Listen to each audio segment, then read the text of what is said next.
Hello, Integrated Math 1. Welcome to Module 2, Topic 3.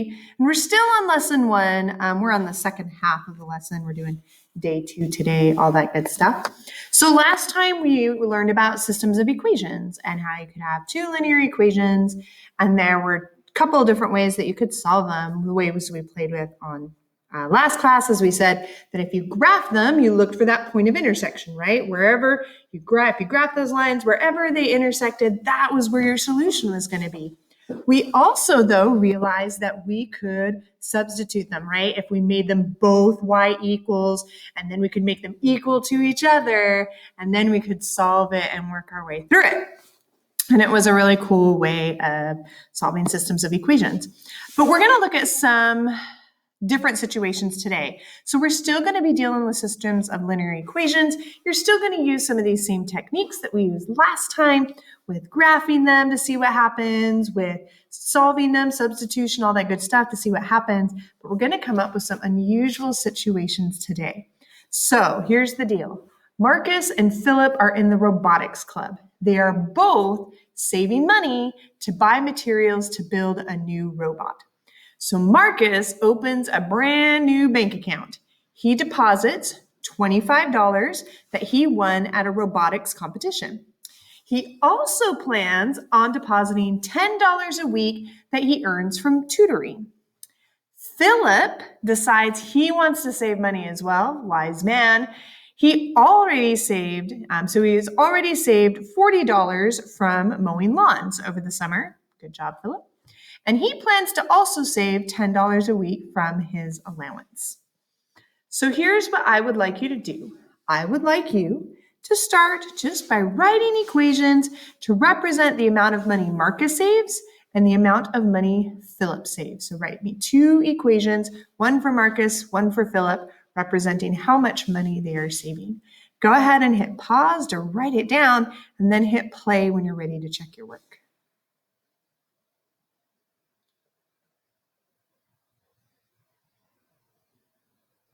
So first of all, I'm going to let X represent the time in weeks, right? Because they're saving money each week. Like they had some money that they originally put in, but they're also saving money each week.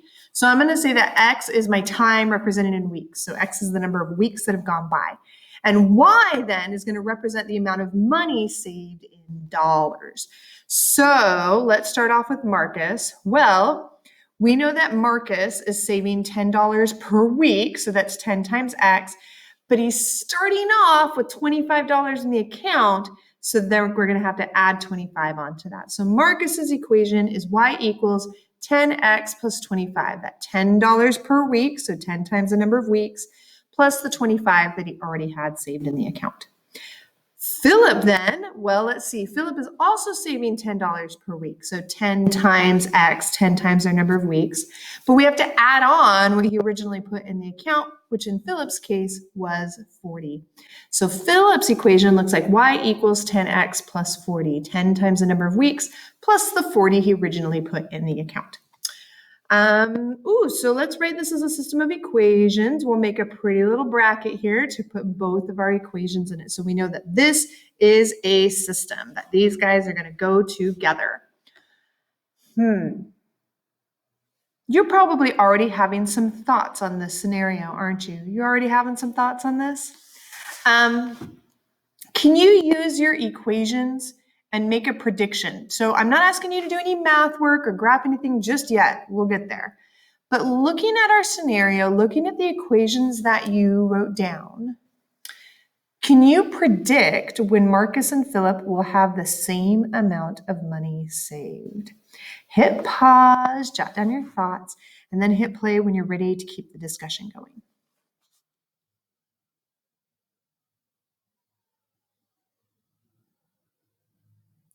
So I was noticing something, and that is that they're saving the same amount of money each week, but that Philip started out with more money than Marcus did. So I don't think they're ever going to have the same amount of money saved, are they? Let's prove that's true. So this is our prediction. We're going to kind of keep this on the back burner there, that Marcus and Philip are never going to have the same amount of money saved. let's put this on the back burner and let's prove our prediction. And we're going to use both our methods. We're going to prove our prediction by solving the system of equations and also by graphing our system of equations. So we're going to use both methods to help us do that. Pardon me. Ooh, hiccups. It's all good. To start off, let's just analyze the equations a little bit. How do the slopes compare? What do you notice what the slopes are, and what do these slopes mean in this problem situation? What are the slopes of your equations? Hit pause, write it down, hit play when you're ready to check your work.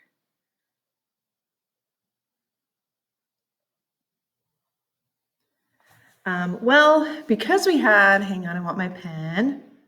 Because we had our system was y equals 10x plus 25 and y equals 10x plus 40. You can see it on your paper, but I don't have it on my slide.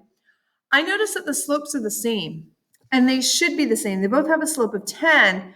They're the same because both friends save the same amount of money each week, which is $10. So this makes sense that our slopes are the same. They're both saving the same amount of money each week, right? Fair enough. What about the y-intercepts? Let's compare the y-intercepts. And again, I'm going to write it down. Y equals 10x plus 25 and y equals 10x plus 40. So how do the y-intercepts compare? And again, describe what this means in terms of the problem situation. Hit pause, write it down, hit play to keep the discussion going.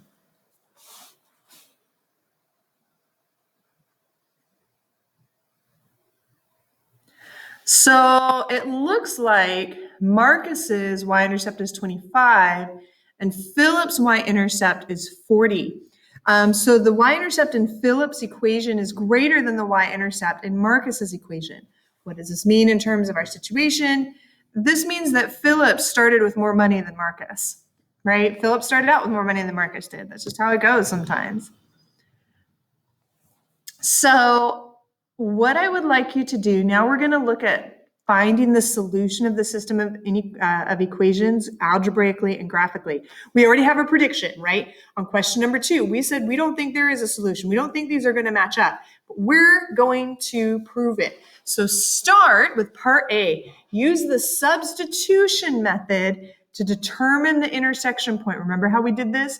They're both equal to y, so we set them equal to each other and we solved it. That's what we did last time. Go ahead and hit pause, work this out, write down what you find, and then hit play when you're ready to check your work.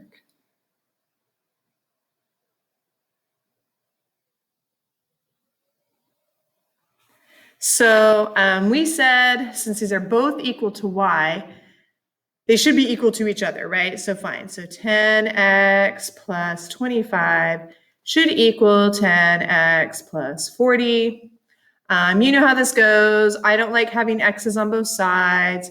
So I'm going to go ahead and subtract 10x from both sides. Oh my gosh, we've done this so many times. Uh-oh. All of my x's disappeared. What happened here? So I get 25 and I get 40. Wait. 25 is not equal to 40. But we know what this means from our last unit. We know what this means when this happens, don't we? Yes, we do. This means that there's no solution. Yeah, we've had this happen to us before. When we end up in this situation and we're all like, 25 doesn't equal 40. Of course it doesn't. This means there's no solution, guys.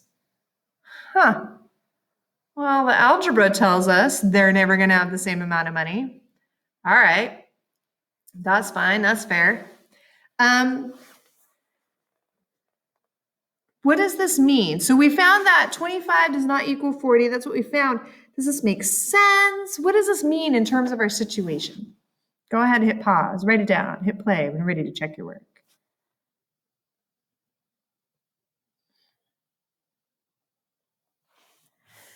Yeah, that whole 25 not equal to 40 thing, that doesn't make sense in this problem, does it? And well, let's be honest, 25 is never equal to 40. It just doesn't make sense.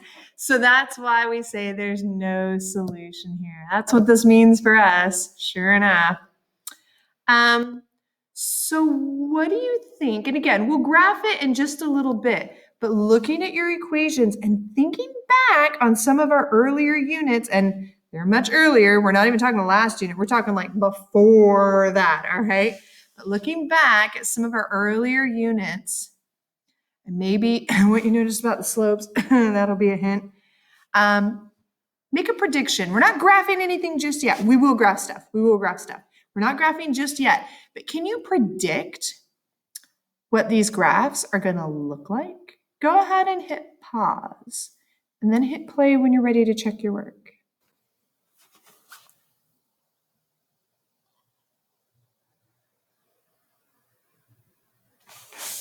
So I'm going to write my system up here because, again, I don't have it right in front of me. You guys have it on your page, but I don't have it right in front of me, so I'm going to write it down again.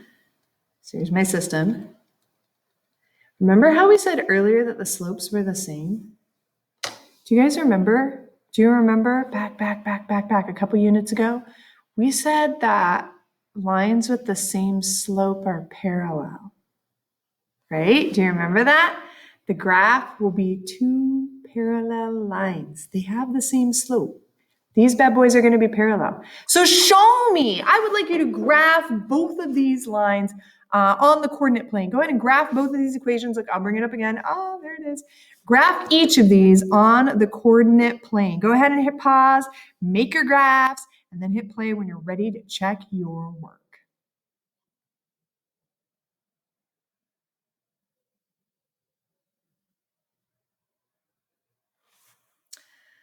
All right, I can do this.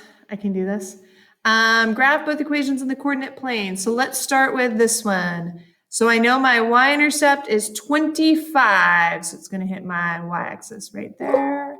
Oh no. Oh, hang on.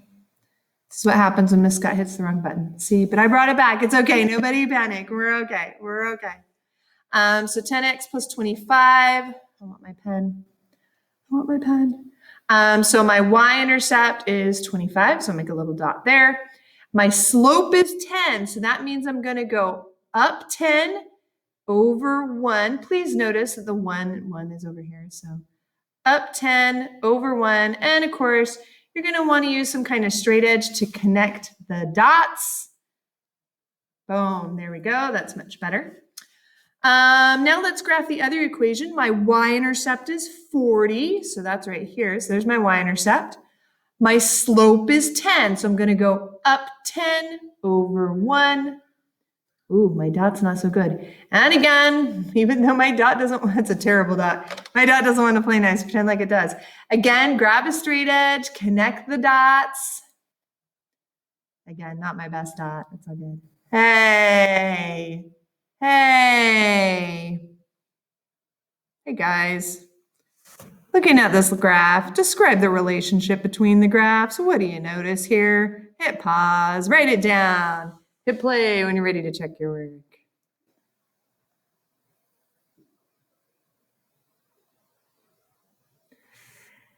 They're parallel. Come on, they're parallel. The graphs are the same distance apart, so they're parallel. So, does this linear system have a solution? Looking at our graphs, do we have a solution here? Hit pause, write down your thoughts, hit play to keep the discussion going.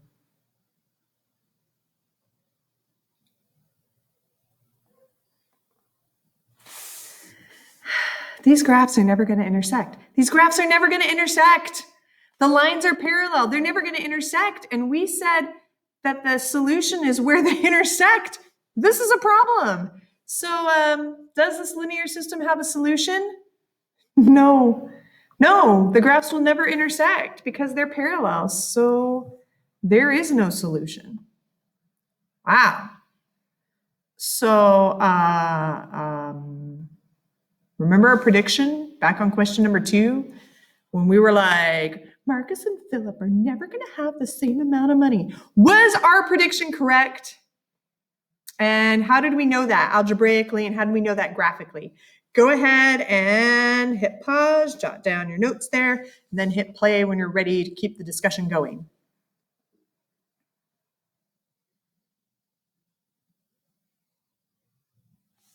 So yeah, our prediction was correct because Marcus is never going to have the same amount of money as Philip. That was our prediction, right?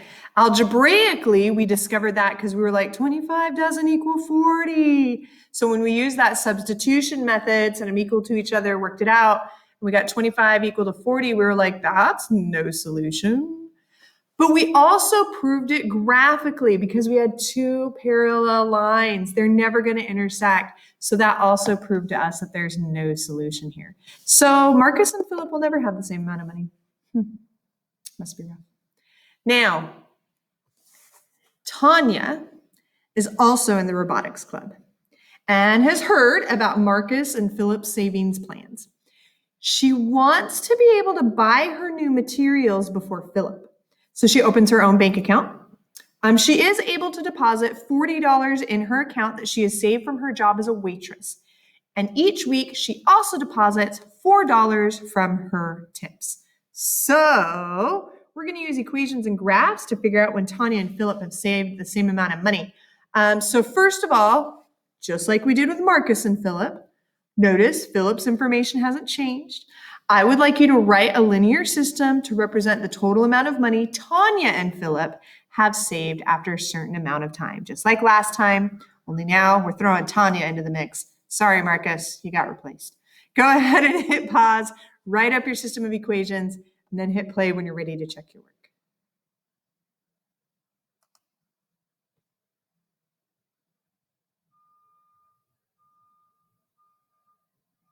So let's do with Tanya. We know that Tanya saved $40 right off the bat, but she's also saving $4 each week. So 4 times the number of weeks, which we've been calling X, and we'll add on that $40 she started off with. So Y equals 4X plus 40. Philip, we already knew Philip. Philip, we already had down. We said Philip started off with 40 and he's saving $10 a week from his allowance. So there we go. Let's put them together. And here's our lovely system of equations. Ooh, it's so pretty. This is a nice little system of equations. You may notice some things this time, though. Our slopes aren't the same anymore, but our y-intercepts sure are. Interesting. So we have our system of equations. So now what I would like you to do is graph them. So graph our lovely linear system, put it on the coordinate plane, graph them out, hit pause to graph your lines, hit play when you're ready to check your work.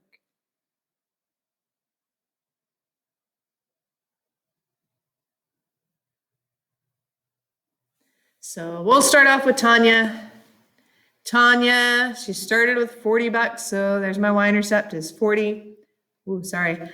She has a slope of 4, so she's not going to go up 10. She's only going to go up 4 and over 1. It kind of looks like that. And of course, this is not perfect. That's too much. That's too much, actually. Oh my goodness. Miss Scott's doing a bad job. Hang on. Because that would be up 10, wouldn't it? If she's up 4, oh, she's only like down here. Oh my gosh. Ooh, that's a little rough. Grab a straight edge, of course, connect your dots, and you get something that looks kind of like this. Philip, we've already done Philip before. We're going to do Philip again. Philip, I'm going to use a different color. So Philip started out at $40. So good for you, Philip. But his slope is 10, so he's going to go up 10 over 1. Oh, and I don't think I graphed this very well. If you grab a straight edge and graph it, I did okay. Respectable. That's fine. Connect my dots. Well, they're not parallel, so that's a good thing. So let's answer the question then. Do the graphs intersect? And if so, what does that intersection mean in terms of this problem? Go ahead and hit pause, write it out, hit play to check your work.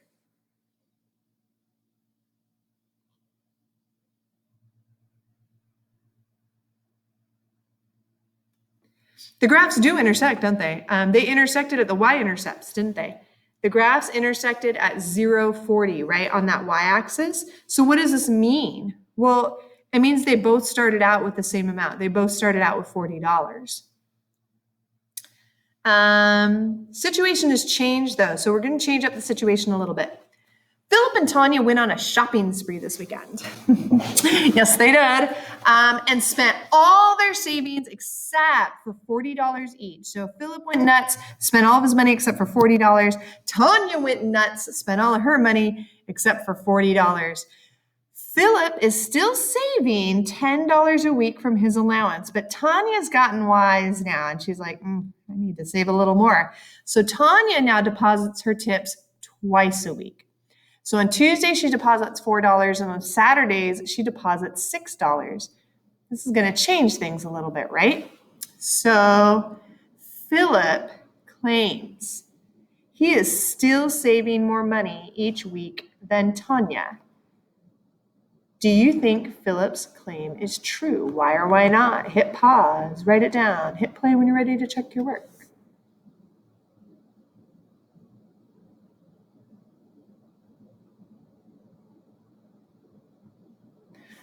I don't think Philip's claim is true. He says he's saving more each week than Tanya. But if you think about it, he's saving $10 a week, and Tanya's saving $4 plus another $6 each week, which is also $10 a week, isn't it? So no, I don't think Philip's claim is true because Tanya and Philip are now saving the same amount of money each week. All right. How could we prove this? I'm not asking you to prove it yet. We will prove it. I'm not asking you to prove it yet, but can you write down what techniques you could use to try to prove that this is true, that they're saving the same amount each week and all that good stuff? Hit pause, write down some of our techniques, and then hit play when you're ready to check your work.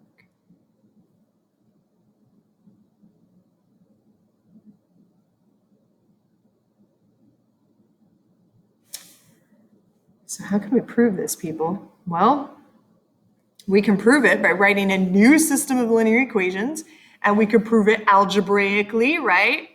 Set them to equal to each other, solve them. But we can also prove it graphically. We can graph them and see what happens. So let's start. We're going to prove that. We're going to do that very thing. We're going to prove it algebraically. We're going to prove it graphically. So first, write a new linear system to represent the total amount of money each friend has after a certain amount of time. Go ahead and hit pause. Write out your system of equations, your new system of equations, and then hit play when you're ready to check your work.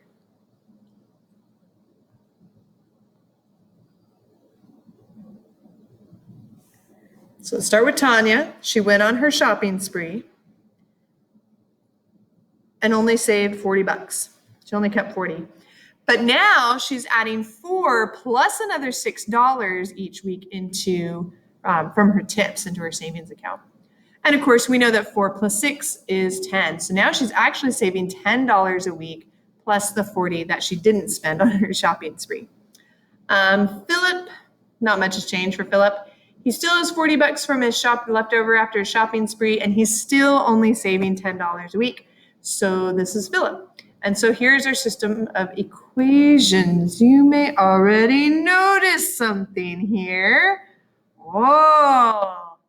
For part B then, can you graph both of your equations? I know you see it, I see it too. Graph both of your equations, hit pause to graph it, hit play when you're ready to check your work.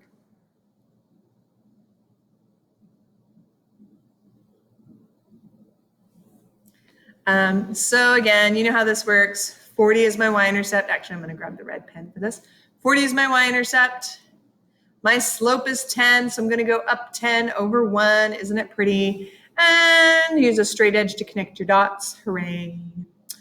Of course, for the second equation, we have the same situation. Our y-intercept is 40. Oopsie.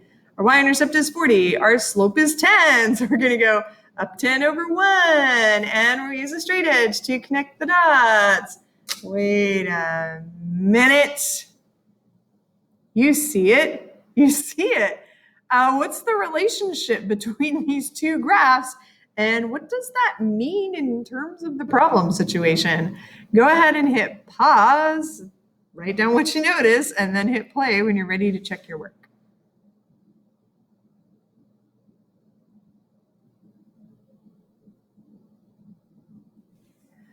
They're the same graph. They're the same equations. They're the same graph. The graphs are the same. This means that Tanya and Philip will always have the same amount of money, right? Nobody's getting ahead of the other. They've got the same amount of money. Let's prove it algebraically. Remember how to do this algebraically? I'm going to hit pause. You're going to hit pause. I'm not hitting pause. You're going to hit pause. Solve this algebraically like we did before with Marcus and Philip. And then hit play when you're ready to discuss what you've discovered.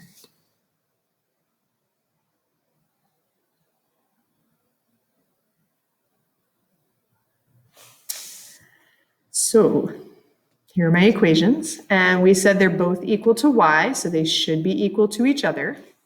Of course, you know this goes. I don't like having x's on both sides. So I'm going to subtract 10x. I'm going to subtract 10x. Uh-oh. All of my x's died. All of my x's died. So I have 40 equals 40. Wait a minute. We have encountered this situation before. Yes, we have. We've encountered this situation before, guys. What does this prove about the relationship? What does this prove? What is this telling us? Go ahead and hit pause. Write down what this is telling us, and then hit play when you're ready to check your work.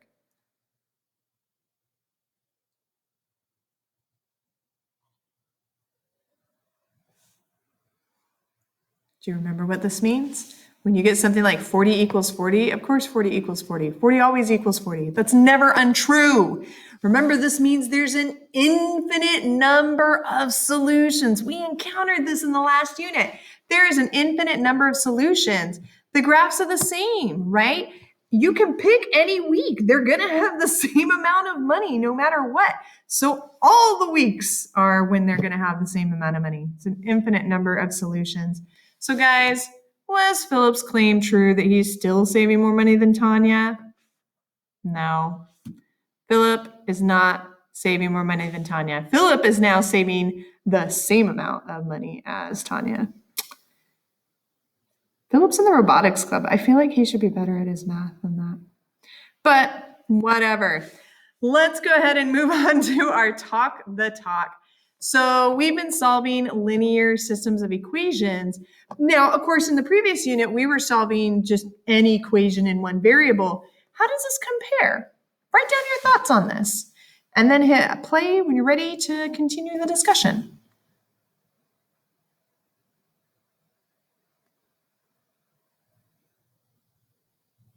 So in both situations, we had an equation, we were solving it to get our x all alone.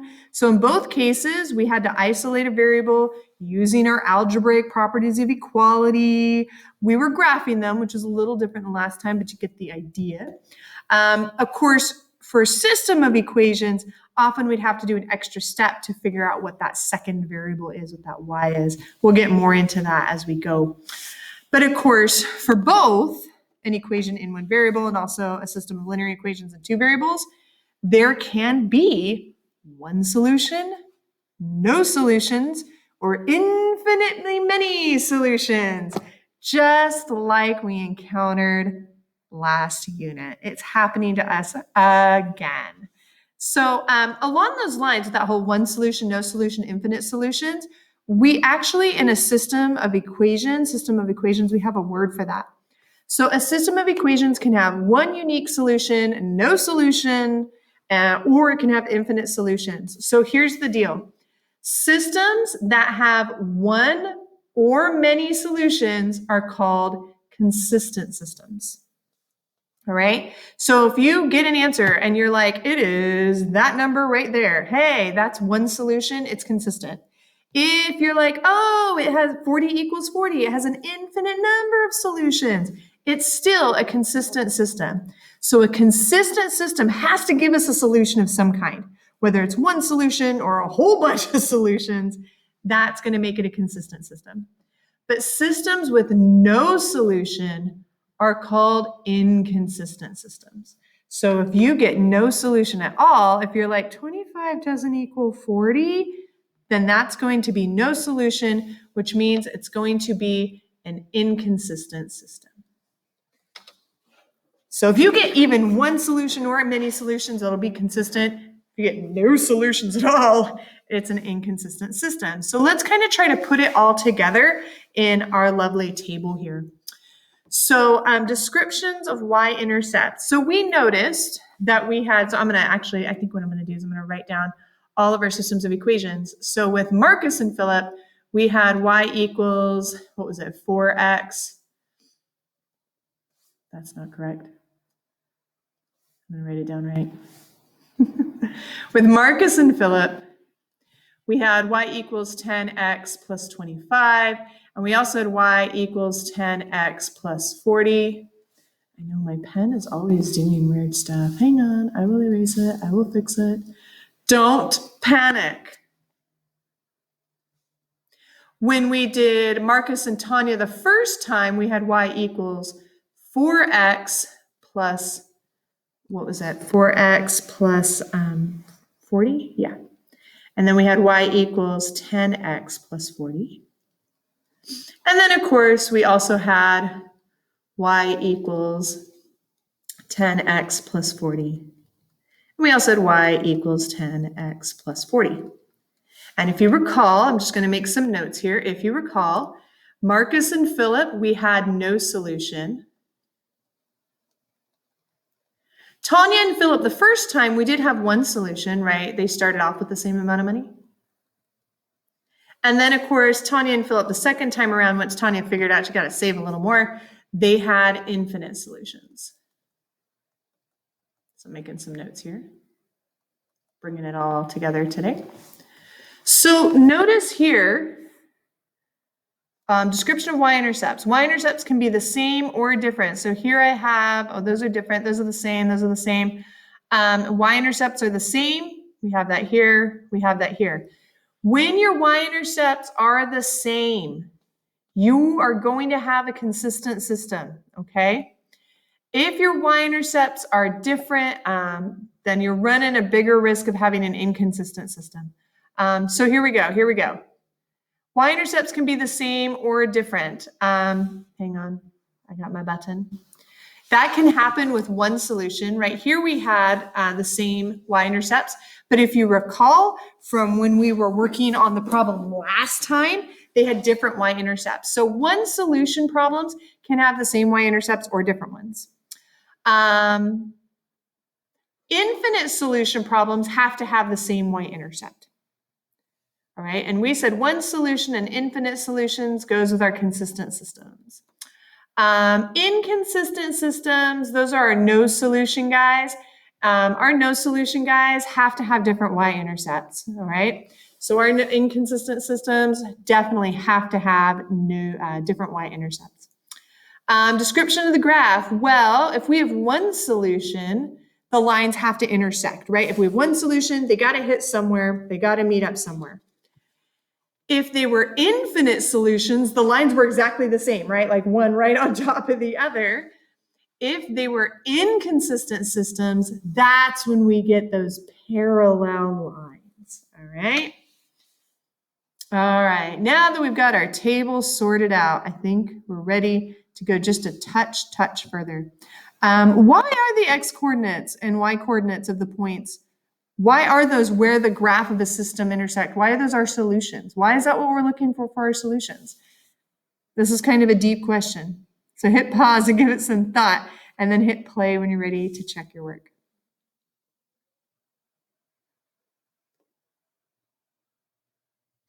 So explain why the x and y coordinates of the points where the graphs of a system intersect are the solutions.